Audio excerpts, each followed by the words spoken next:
Isang magandang araw po sa inyong lahat at welcome naman po dito sa panibagong episode ng aking YouTube channel. So pagkatapos po namin kanina ng misa, ito po kami. So nandito kami sa restaurant o sa kainan at kami po ay nagayaan o ang mga bata po ay nagayaan para po maglumi.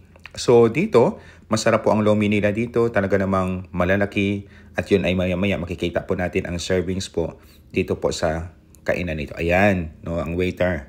So ayan po, nag-aantay na po sila at tuwang-tuwa po sila nung makita po nila ang lomi. So ayan, nagpapakyut pa, talaga namang okay daw at talaga namang masarap daw ito dito. So first time ko dito kumain ng lomi at titingnan po natin kung gaano po kasarap. Ayan, hello daw. Hello po sa inyo, lalong-lalo na sa mga nanonood. So ayan, maya-maya ayan, tinitikman na nila. So titingnan natin kung ano kanilang reaction. Okay daw. So, ayan, okay daw.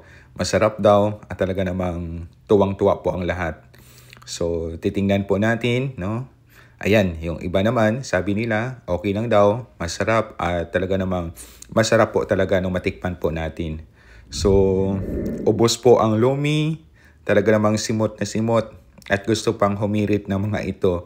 Kaya, hapon na, kaya kami po ay uwi na. So, ayan, no? Simot na simot at talaga namang busog na busog po yung mga batang ito. So, yan lamang po. God bless po at magandang araw po sa inyong lahat.